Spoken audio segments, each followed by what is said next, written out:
Hello everyone, आज हम इस वीडियो में डिस्कस करने वाले हैं फंडामेंटल राइट्स चैप्टर 7 और इसका हम पार्ट 2 डिस्कस करेंगे। आज प्रीवियस सेशन में हमने आर्टिकल 21 कैपिटल ए तक डिस्कस कर लिया था। सो यहाँ पे जो हमारी सीरीज़ है Indian polity by Laxmikant MCQ series, so इस सीरीज़ में हम लोग का प्रीवियस चैप्टर्स ऑलरेडी डिस्कस कर चुके हैं और ये हमारा है चैप्टर 7 का पार्ट 2। पार्ट 1 में हमने article 14 to article 21A discuss किया था। इस वाले सेशन में हम लोग डिस्कस करेंगे आर्टिकल 22 टू आर्टिकल 35। सो आज का हमारा फर्स्ट क्वेश्चन है, with reference to article 22 of the constitution consider the following statements. So यहाँ पे हमने करेक्ट स्टेटमेंट बतानी है। स्टेटमेंट 1 है, it provides protection against arbitrary arrest and detention for both citizens and foreigners. Second is, preventive detention beyond 3 months requires the approval of an advisory board. And third statement is, the right to consult a legal practitioner is denied in preventive detention cases. So यहाँ पे statement 1 की अगर हम बात करें तो ये हमने कल ही डिस्कस किया था कि स्टेटमेंट आर्टिकल 22 जो है ये एनिमी एलियंस को अवेलेबल नहीं होता, यानी कि एनिमी एलियंस कौन होते हैं? जो फॉरनर्स होते हैं। सो जो एनिमी कंट्री होगी अगर वहाँ के फॉरनर्स होंगे तो उन्हें प्रिवेंटिव डिटेंशन अंडर आर्टिकल 22 की जो आर्टिकल 22 अवेलेबल नहीं होता एनिमी एलियंस के लिए। सो यहाँ पे स्टेटमेंट 1 हमारी इनकरेक्ट हो जाएगी, बिकॉज यहाँ कह रहे हैं citizens and foreigners. Citizens and foreigners के लिए तो होता है, बट यहाँ पे फॉरनर्स के लिए यहाँ पे कुछ रिस्ट्रिक्शंस है। ये सिर्फ और सिर्फ फ्रेंडली एलियंस के को ही अवेलेबल है, एनिमी एलियंस को अवेलेबल नहीं है। दैट्स वाई स्टेटमेंट 1 हमारी इनकरेक्ट हो जाएगी। एंड सेकेंड स्टेटमेंट कह रहा है, preventive detention beyond 3 months requires the approval of an advisory board. So ये स्टेटमेंट हमारी करेक्ट है, ये हमने कल भी डिस्कस किया था। 3 मंथ से ज़्यादा अगर डिटेंशन में रखना है, डिटेन करना है किसी पर्सन को, तो उसके लिए एडवाइजरी बोर्ड की जो है परमिशन वो कंपलसरी मैंडेटरी होती है। सो स्टेटमेंट 2 हमारी बिल्कुल करेक्ट हो जाती है। स्टेटमेंट 3 है, the right to consult a legal practitioner is denied in preventive detention cases. तो ऐसा नहीं है, प्रिवेंटिव डिटेंशन केसेस में आपको कोई भी डिनाई नहीं कर सकता कि आप कंसल्ट कर सकें लीगल प्रैक्टिशनर से। सो यहाँ पे स्टेटमेंट 3 जो है ये बिल्कुल इनकरेक्ट स्टेटमेंट हो जाती है हमारी। फर्स्ट भी इनकरेक्ट थी, जो हमारी करेक्ट है वो सिर्फ और सिर्फ स्टेटमेंट 2 करेक्ट है। सो यहाँ पे जो हमारा राइट आंसर हो जाएगा वो हो जाएगा option B, only 2 is the right answer. The next question is, article 23 of the Indian constitution prohibits. So article 23 क्या प्रोहिबिट करता है? So article 23 prohibits human trafficking and forced labour. So यहाँ पे employment of children below 14 years, ये है article 24। Compulsory government services, ऐसा कुछ भी नहीं है। सो ये स्टेटमेंट 4 एंड स्टेटमेंट 3 हमारी इनकरेक्ट हो जाएगी। यहाँ पे हमसे पूछ रहे थे आर्टिकल 23 से रिलेटेड, सो ये प्रोहिबिट करता है human trafficking and forced labour. So यहाँ पे हमारा राइट आंसर जो हो जाएगा वो हो जाएगा option A, 1 and 2 only is the right answer. The next question is, article 24 prohibits child labour in which of the following context. So यहाँ पे अभी हमने डिस्कस किया ऊपर कि आर्टिकल 24 किसके लिए है? प्रोहिबिट चाइल्ड लेबर को प्रोहिबिट करता है। So only in hazardous industry such as factories, mines. So यहाँ पे जो होगा all types of employment, no, incorrect, only hazardous industry. So option B जो हो जाएगा यहाँ पे राइट आंसर हो जाएगा। Domestic work and bonded labour, no. Agriculture work, only, no. So यहाँ पे ऑप्शन बी जो हो जाएगा यहाँ पे बिल्कुल करेक्ट हो जाएगा, only hazards industries. The next question is, which of the following is और आर ट्रू रिगार्डिंग, यानी कि करेक्ट बताना है आर्टिकल 25 से रिलेटेड। सो आर्टिकल 25 से रिलेटेड हमने यहाँ पे करेक्ट स्टेटमेंट बतानी है। स्टेटमेंट 1 है, it guarantees an absolute right to propagate religion. So यहाँ पे स्टेटमेंट 1 हमारी बिल्कुल इनकरेक्ट हो जाएगी, बिकॉज जो हमने पहले डिस्कस किया था कि जो ये फ्रीडम ऑफ रिलीजन या जितने भी फ्रीडम्स हैं एक्सेप्ट आर्टिकल 17, सब पे रीजनेबल रिस्ट्रिक्शंस है। ठीक है, आर्टिकल 17 जो है ये एब्सोल्यूट फंडामेंटल राइट है, only article 17 is absolute fundamental right, बाकी सारे फंडामेंटल राइट्स पे रीजनेबल रिस्ट्रिक्शंस हैं। सो यहाँ पे कह रहे हैं कि ये एब्सोल्यूट राइट है हमारा आर्टिकल 25, सो ऐसा नहीं है, रीजनेबल रिस्ट्रिक्शंस है। सो स्टेटमेंट 1 हमारी इनकरेक्ट हो जाएगी। सेकेंड स्टेटमेंट है the state can regulate economic, financial, political और secular activities associated with religious practice. So यहाँ पे स्टेटमेंट 2 हमारी बिल्कुल करेक्ट हो जाती है।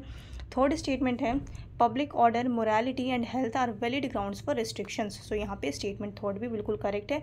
जो रीजनेबल रिस्ट्रिक्शंस है आर्टिकल 25 पे वो क्या है, public order, morality and health are valid grounds for restrictions. So reasonable restrictions 3 हैं, public order, morality and health. So यहाँ पे जो हमारी राइट स्टेटमेंट हो जाएगी वो है 2 and 3। So option B is the right answer, 2 and 3 only. The next question is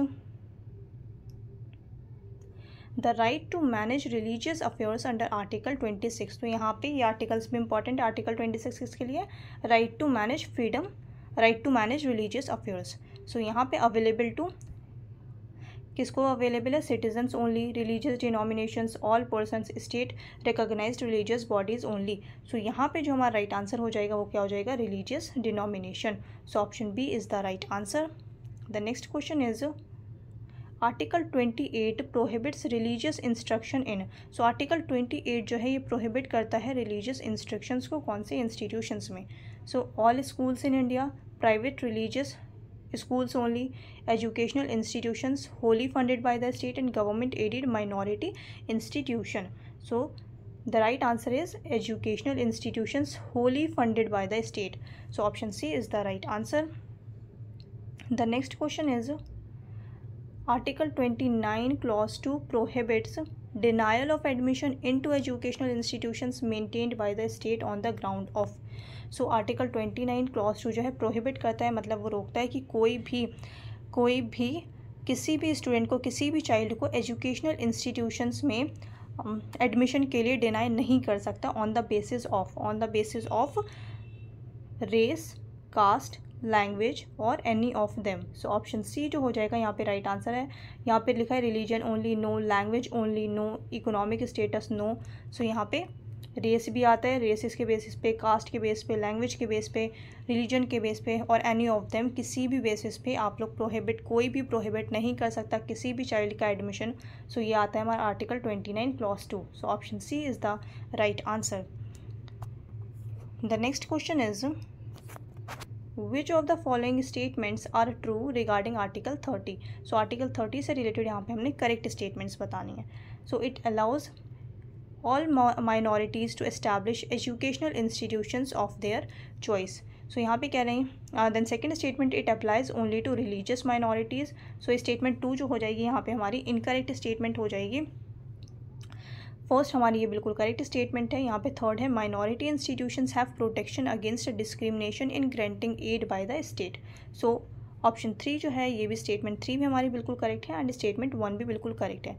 second statement incorrect है।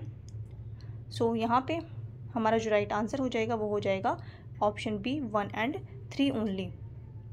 जो यहाँ पे कह रही है it applies only to religious minorities, no, ये religious minorities and linguistic minorities दोनों को अवेलेबल है, that's why statement 2 is incorrect. Next है यहाँ पे एक और चीज़ आप लोगों को जहन में रखनी है कि माइनॉरिटी टर्म जो है, माइनॉरिटी टर्म कॉन्स्टिट्यूशन में कहीं भी डिफाइन नहीं किया गया है। सो ये चीज़ आपको एक जहन में रखनी है कि माइनॉरिटी टर्म कॉन्स्टिट्यूशन में कहीं भी डिफाइन नहीं किया गया है। नेक्स्ट क्वेश्चन है consider the following statements. Statement 1 is article 32 can be suspended during a national emergency.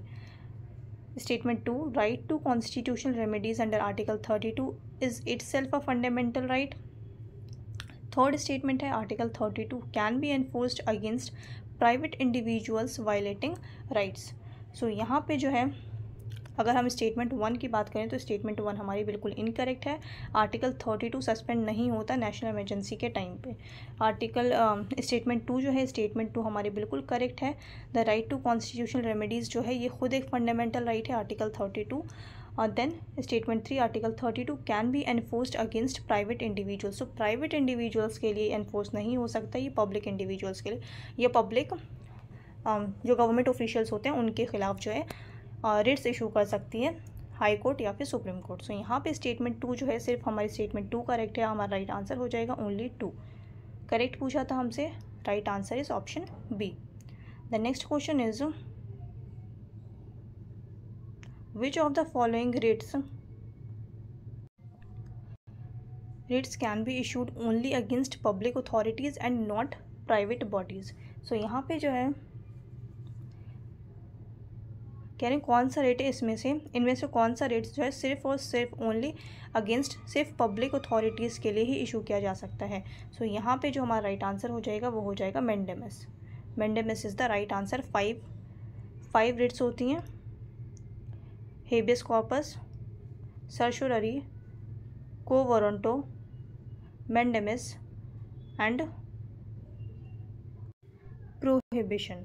सो ये 5 रेट्स होती हैं: habeas corpus, certiorari, quo warranto, mandamus and prohibition. The next question is the writ of prohibition is issued by a higher court to prevent an executive authority from overstepping jurisdiction. बहुत fumble हो रहा है, sorry. सो यहाँ पे statement 1 जो होगी हमारी ये इनकरेक्ट हो जाएगी. सेकंड स्टेटमेंट है restrain a judicial or quasi judicial authority from continuing proceedings. So option B जो है यहाँ पे राइट आंसर हो जाएगा हमारा. जो प्रोहिबिशन की रिट है ये इशू करती है हायर कोर्ट्स किसे रिस्ट्रेन करने के लिए जुडिशियल या फिर क्वाजी जुडिशियल अथॉरिटीज़ को फ्रॉम कंटिन्यू प्रोसीडिंग्स. कोई भी ऑनगोइंग केस है जिसकी सुनवाई अभी नहीं हुई, फाइनल वर्डिक्ट नहीं आई है, अभी वो ऑनगोइंग है, सो उस केस को बीच में ही रोक दी जाती है सुनवाई के लिए. हायर कोर्ट्स जो है इशू कर देती हैं प्रोहिबिट कर देती है, रोक देती है कि आगे की जो सुनवाई है वो आप नहीं करेंगे. ठीक है, सो ये होता है प्रोहिबिशन. ऑप्शन बी जो हो जाएगा यहाँ पे राइट आंसर हो जाएगा. Next question is under article 33 the parliament is empowered to. So under article 33 curtail any fundamental right of any citizen, no. Suspend rights during emergency, incorrect. Restrict or modify applications of rights to armed forces. So यहाँ पे statement C जो हो जाएगी हमारी बिल्कुल correct हो जाएगी. Under article 33 जो है एम्पावर करती है पार्लियामेंट को कि पार्लियामेंट रिस्ट्रिक्ट कर सके, मॉडिफाई कर सके कोई भी आप फंडामेंटल राइट्स आर्म्ड फोर्सेस के लिए. सो यहाँ पे ऑप्शन सी जो हो जाएगा राइट आंसर हो जाएगा. The next question is which of the following rights are not available to non citizens. Meaning कि जो नॉन सिटीजन्स हैं उनको कौन सा राइट अवेलेबल नहीं है. मतलब जो हमने कल डिस्कस किया था कि सिटीजन्स को ऐसे कौन से फंडामेंटल राइट्स हैं जो सिर्फ और सिर्फ सिटीजन्स के लिए अवेलेबल हैं. So article 19, article 20, article 15, article 16, article 19, article 29 and article 30. सो ये 5 फंडामेंटल राइट्स हैं जो सिर्फ और सिर्फ सिटीजन्स के लिए अवेलेबल हैं. सो यहाँ पे यही पूछ रहे हैं. So article 15, article 16, article 19, article 29 and article 30. So यहाँ पे स्टेटमेंट 1 है freedom of speech and expression. So ये क्या है, ये है आर्टिकल 19. सो हमारा आंसर ये होगा, बिल्कुल होगा. यहाँ पे कह रहे हैं not available to non citizens, यानी कि जो सिटीजन्स के लिए, सिर्फ और सिर्फ सिटीजन्स के लिए. सो आर्टिकल 19 है. सो ऑप्शन स्टेटमेंट 1 जो है ये बिल्कुल करेक्ट हो जाएगी. नेक्स्ट स्टेटमेंट है protection in respect of conviction under ex post facto laws. ये क्या है, ये है आर्टिकल 20. ये है आर्टिकल 20. सो आर्टिकल 20 जो है ये एलियंस को भी अवेलेबल है एंड सिटीजन्स को भी. सो स्टेटमेंट 2 जो होगा ये हमारा इनकरेक्ट हो जाएगा. हमसे यहाँ पे पूछ रहे हैं जो सिर्फ और सिर्फ सिटीजन्स के लिए अवेलेबल है. थर्ड स्टेटमेंट है protection against human trafficking and forced labour. ये क्या है, ये है हमारा आर्टिकल 23. सो आर्टिकल 23 जो है ये भी किसके लिए है, aliens as well as citizens. So यहाँ पे स्टेटमेंट 3 जो है ये भी नहीं होगा, स्टेटमेंट 2 जो है ये भी नहीं होगा. राइट आंसर हो जाएगा हमारा only A. Only 1 is the right answer. Freedom of speech and expression article 19. सो 5 ऐसे कौन से फंडामेंटल राइट्स हैं जो सिर्फ और सिर्फ सिटीजन्स के लिए हैं. Article 15, article 16, article 19, article 29 and article 30. So these 5 fundamental rights are available only for citizens. The next question is which provision of Article 34 bars legal proceedings against persons for acts done during martial law. So martial law से related जो article होता है वो होता है article 34 related to martial law. So यहाँ पे जो है हमारा राइट आंसर हो जाएगा वो हो जाएगा clause B. Clause B is the right answer. So ये इतना इंपॉर्टेंट आर्टिकल नहीं है, फिर भी मैंने इंक्लूड कर दिया क्योंकि मार्शल लॉ जैसी चीज़ इंडिया में कभी लग नहीं सकती और कभी लगी भी नहीं है. सो यहाँ पे ये चीज़ आप लोगों को ध्यान में रख लेना है बस। मैंने ऐसी क्वेश्चन फ्रेम कर दिया था। आर्टिकल 34 बार करती है legal proceedings against persons for acts done during martial law. ये किस प्रोविजन में आता है? ये आता है क्लॉज बी में। सो ये क्लॉज याद रख लेना आप लोग, clause B. The next question is the power to make laws regarding punishment for offences under part 3 like untouchability and trafficking lies with. So part 3 यानी कि पार्ट 3 क्या है? पार्ट 3 है हमारा फंडामेंटल राइट। सो ये पावर किसके पास है कि वो लॉज बना सके रिगार्डिंग पनिशमेंट। सो लॉज कौन बनाता है? लॉज पार्लियामेंट बनाती है। सो यहाँ पे ऑप्शन डी जो हो जाएगा ये राइट आंसर हो जाएगा, parliament. Option D is the right answer. Article 35 vests exclusive power in parliament to make laws for enforcement of rights for article 17 and article 23। आर्टिकल 17 एंड आर्टिकल 23। आर्टिकल 23 क्या है? Human trafficking के लिए। And untouchability article 17। The next question is the term public order appears in the context of restrictions under. So ये public order जो है ये किस कॉन्टेक्स्ट में है? Restrictions under. सो यहाँ पे मतलब कौन कौन से आर्टिकल्स में public order as a restriction है, रीजनेबल रिस्ट्रिक्शन है? सो यहाँ पे article 19, 25 and article 26। Option B जो हो जाएगा ये हमारा राइट आंसर हो जाएगा। The phrase public order appears in articles 19 clause 2, article 25, article 26। So article 19, article 25 and article 26 पे रीजनेबल रिस्ट्रिक्शन है public order. So option B जो हो जाएगा यहाँ पे राइट आंसर हो जाएगा। ये रीजनेबल रिस्ट्रिक्शंस जो है ये बहुत इंपॉर्टेंट है। कौन से फंडामेंटल राइट्स पे कौन से रीजनेबल रिस्ट्रिक्शन है ये आपको याद रखना है। और रीजनेबल रिस्ट्रिक्शंस 8 रीजनेबल रिस्ट्रिक्शंस हैं जो हमारे कॉन्स्टिट्यूशन में मेंशन किए गए हैं। और ओरिजिनली जो है 4 रीजनेबल रिस्ट्रिक्शन मेंशन किए गए थे, 4 बाद में ऐड हुए हैं, इन जो अमेंडमेंट्स के तहत ऐड किए गए हैं। ये अमेंडमेंट इंपॉर्टेंट है, आप लोगों को अमेंडमेंट भी याद रखनी है। सो ये अच्छे से डिटेल में पढ़ लीजिएगा। नेक्स्ट क्वेश्चन है विच of the following statements about the writ of को वोरंटो इज करेक्ट। सो को वोरंटो रिट से रिलेटेड हमने यहाँ पे करेक्ट स्टेटमेंट बतानी है। It prevents unlawful arrest, no. It directs a public official to perform duty, no. ये क्या है? ये है हमने ऊपर डिस्कस किया था, ये है मेंडेमस। देन थर्ड है it questions the legal authority of a person holding public office.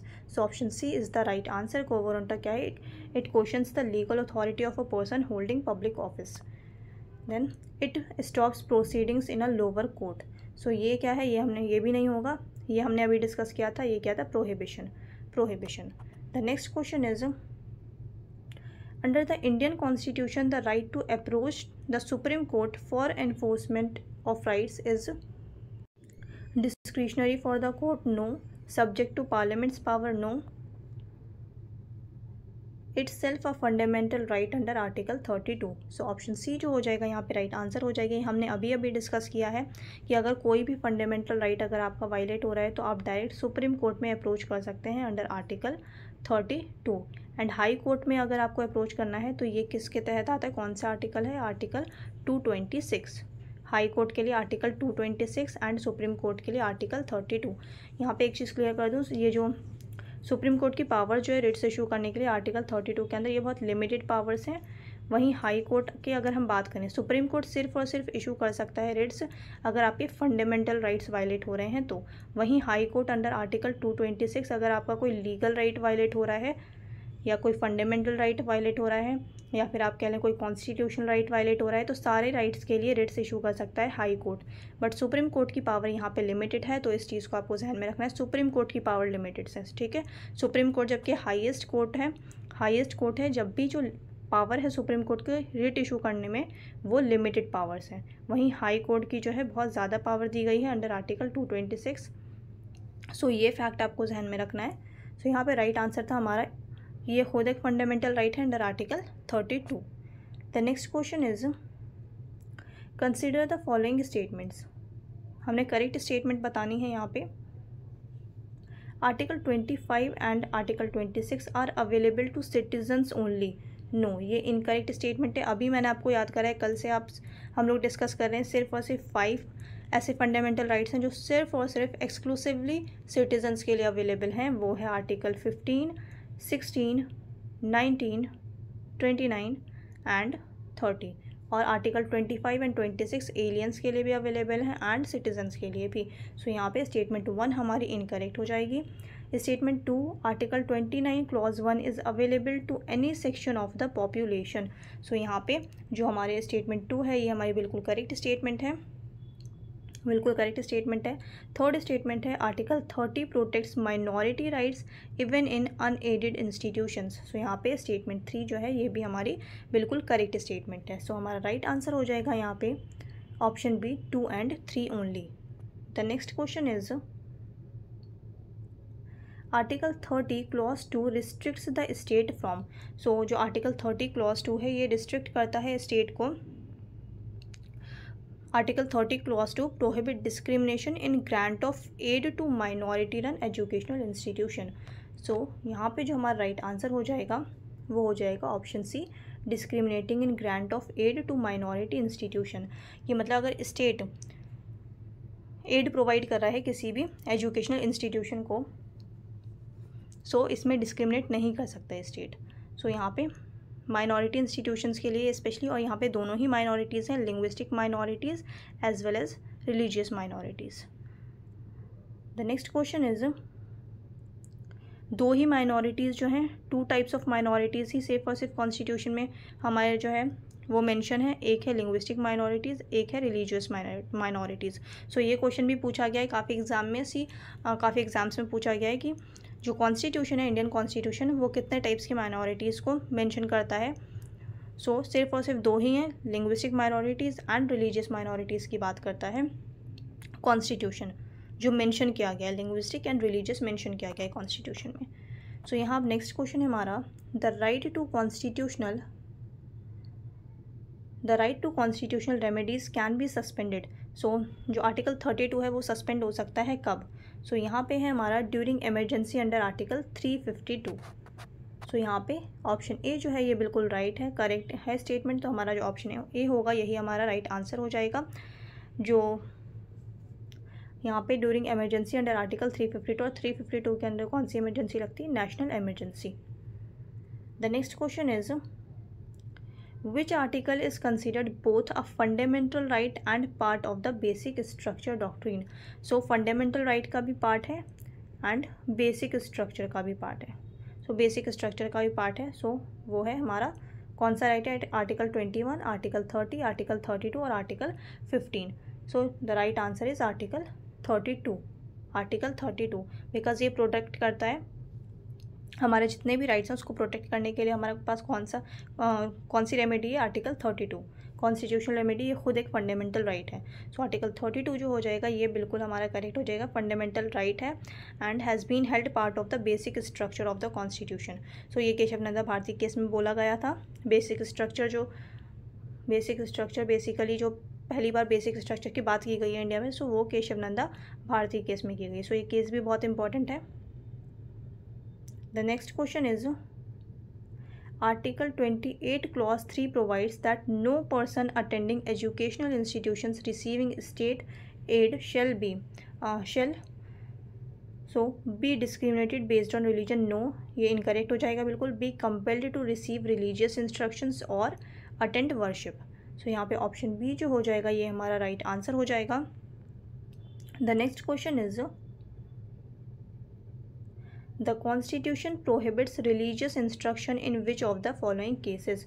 so religious instructions को जो है वो prohibit करता है constitution। so किस केस में कर सकता है basically, in minority institution, in unaided schools, in any educational institutions wholly maintained out of state funds, in religious seminaries only। so the right answer is in any educational institutions wholly maintained out of state funds। so option C जो हो जाएगा यहाँ पे हमारा correct answer हो जाएगा। the last question is,